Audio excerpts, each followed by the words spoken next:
여러분 안녕하세요. 새해명가 TV의 조성혁입니다. 오늘은 해서, 부귀 해서를 공부해 보려고 합니다. 부귀 시대 때 그 원정 묘지명인데요. 옛날 그 조이 조조가 그 비석 세우는 걸 다 건넸거든요. 그러다 보니까 그때 이제 그 묘지명이 굉장히 성행했습니다.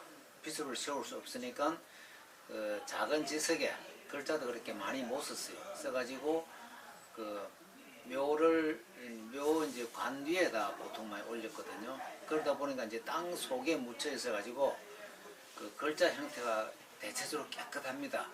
깨끗하고요.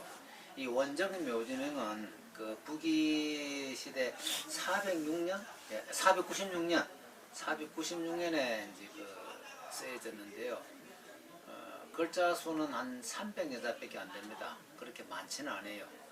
그 큰 비석보다가 이제 작은 묘지명에서는 글자 수는 작습니다. 작은데 그 부귀 시대 때의 글씨로는 좀 다 그 묘지명이 청순합니다. 청순하고 획도 좀 이지적이고 우리 일반 그 해서하고 조금 다른 맛이 있거든요. 그래서 이걸 공부하면서 이 해서에 우리가 해서로 보통 구분할 때는 이제 부귀해서하고 당해서로 구분하거든요. 부귀해서는 좀 힘차고 당해서는 좀 아름답고 좀 미려합니다. 그래서 부귀해서를 공부하면서 글씨의 힘찬 것을 익히면 굉장히 좋습니다. 그러면 부귀 원정 묘지명을 같이 한번 공부해 보도록 하겠습니다.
이 원적 묘지명은요, 그 북위 시대 때 묘지명이고 이번 14번째 시간입니다. 그 서두에 말씀드렸다시피 그 당해사하고는 좀 그 차이가 많습니다. 당해서는 이제 당해서 4대가는 이제 구양순, 안진경, 저수량, 유공건이거든요. 이제 구양수는 그 북위 해설을 영향을 많이 받았고요. 안진경은 그 왕이지 영향을 많이 받았습니다. 그 저수량은 이제 그 예서 한 시대 예서 쪽에서 힘을 얻었다 하거든요. 그다음에 이제 그 유공건은 구양순과 안진경의 그 두 채를 그 자기화 시켰습니다. 시켜서 보면은 글씨가 좀 그 당해서 4대까지만 각자의 그 특징이 좀 다릅니다. 다른데 그 이 북위 시대 때 글씨는 대부분 다 좀 힘찹니다. 힘차고 그다음 이게 이제 묘지명은 특성상 이 마모가 거의 없거든요. 왜냐면 땅속에 계속 묻혀 있으니까 마모가 없습니다. 없고 그래서 우리가 이제 뒤에 학습할 때는 참 좋은 면이 많죠. 왜냐 빛하기 깨끗하니까요. 그 이번에 이제 원정 묘정 조금 글씨차가 좀 특이도 합니다. 그 좀 이질적이기도 하고 점액도 그렇고 파책도 그 일반 해서에서 볼 수 없는 것이 참 많습니다. 그 이제 이런 부분도 자 이제 그 원정 묘정에서 하나의 특징이 보면은 기필은 전부 다 보면은 그렇게 강하지는 않아요. 약한 반면에 약간 붓이 와서 다시 순간적으로 방향 전환해서 나가는 게 많습니다. 그 고양수유 같은 경우는 완전히 있으면서 방향 전환인데 원정 묘지문 같은 경우는 딱 들어오면서 순간적으로 방향 전환해요. 그리고 이 수필도 그렇게 강하지는 않습니다. 하고 이런 부위도 와서 여기서 순간적으로 한번 이렇게 방향 전환을 해주기 때문에 핵이 약간 두텁습니다. 두텁고 이런 부분은 선전해줘요. 선전하면서 약간 끌고 내려와 줘야 됩니다. 끌고 와서 다시 방향 전환 완전히 방필로 변해 가거든요. 그러니까 핵이 굵게 나옵니다. 그런 게 있고요. 그 다음 이제 파측이 보면은 이 원정 묘지명의 특징이 하나의 파책인데요. 파책이 약간 깁니다. 이렇게 와서 여기서 방향 전환 해가지고 한 번 더 하죠. 딱 모아지면은 쭉 끌고 나가는 이러한 맛이 있습니다. 북이 일반 해서는 여기 좀 짧거든요. 근데 원정 묘정이 조금 특이하게 좀 깁니다. 그래서 요 부분들을 조금 이 비는 이렇게 특징이 있구나 하고 생각하셔야 됩니다. 여기도 보면 파츠 길죠. 이만큼 깁니다. 와서 방향 전환하고 여기서 다시 방향 전환 또 합니다. 가면서 서서히 눌러주거든요. 눌러주고 여기서 나가면서 방향 전환 또 한 번 더 하고 딱 되면은 이제 여기서 붓을 모으면서 끝까지 쭉쭉 빼주는 거 좀 깁니다. 이렇게 요거 하는 이 비에 이러한 특징이 있구나 하고 생각하셔야 됩니다.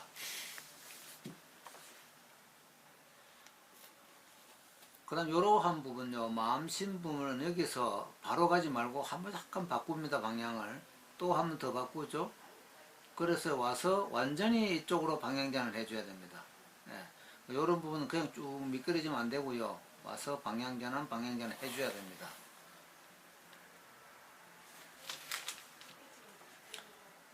이 핵은 이렇게 나올 수도 있고 여기서 반대로 올라갈 수도 있습니다.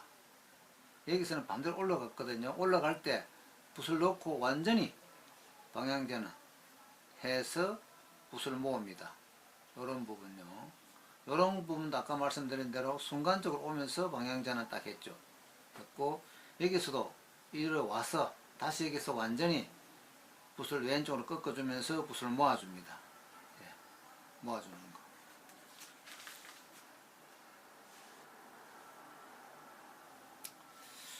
거. 요런 부분이 같은 게 있을 때요. 우리가 이제 참 좀 난해합니다. 같은 부분을 어떻게 좀 다르게 할까. 첫 요거와 두 번째는 완전히 이제 다르게 한다는 거 있어야 되고요. 이런 것도 마찬가지고 처음과 이게 서로가 다 다르게 한다는 것이 전제되어 줘야 됩니다. 그리고 이런 부분은 왜 내려오면서 왜 굵어졌냐면 방향전환 하다 보니까 붓이 펴져서 그렇습니다. 그래서 모은 거거든요. 그래서 핵이 위에보다 약간 좀 굵습니다. 이 우리 저 해서에서 가장 어려운 게 별내기라거든요. 왼쪽 빛이 여기서 방향전환 하는데 한 번은 안 되고요. 한 두 번 해줘야 됩니다. 가다가 다시 한번 또 방향전환해서 붓을 모아가는 거. 예. 요 부분하고 요 부분은 왜냐면 우리 손이 오른쪽에 있어 가지고 이 왼쪽으로 이 운행하기 좀 어렵거든요. 그래서 이런 부분들은 만약에 왼손 쓰는 것도 참 편합니다. 편한데 오른손이다 보니 그렇거든요. 그래서 이런 부분들은 한번 바꾸고 다시 한 번 더 바꾼다 이런 생각을 해야고 여기 와서 또 다시 바꾸고 그리고 붓을 끝까지 천천히 모아주는 거. 예. 이런 부분은 좀 어렵습니다. 어렵고 우리가 이제 글씨선에 있어서 제가 자꾸 어렵다 하는 것이 그냥 막 쓰려면 얼마나 쉽겠습니까? 그렇지만 이제 글씨선은 어느 정도의 그 규정이 있거든요. 필법이라는 게 있습니다. 필법. 우리 모든 것은 그 법이라는 게 있잖아요. 뭐 그림도 마찬가지인 게 있고 뭐 모든 게 다 그렇죠. 그 법을 우선은 지켜야 됩니다. 그래서 그 유명한 말이 있는데요. 입, 더리자, 입어, 유. 처음 시작할 때는 법을 따라주고 출어 무법이란 말이 있습니다. 나올 때는 법을 무시하라는 거 아니고 법의 속박에서 벗어나는 얘기입니다. 그래서 공부할 때는 법을 지키고 처음에는 그 법을 자기가 충분히 소화하고 익혔으면은 법에서 구속되면 안 됩니다. 법을 벗어나야 되거든요. 그 유명한 말이 입어 유법하고 출어 무법하란 말이 있습니다.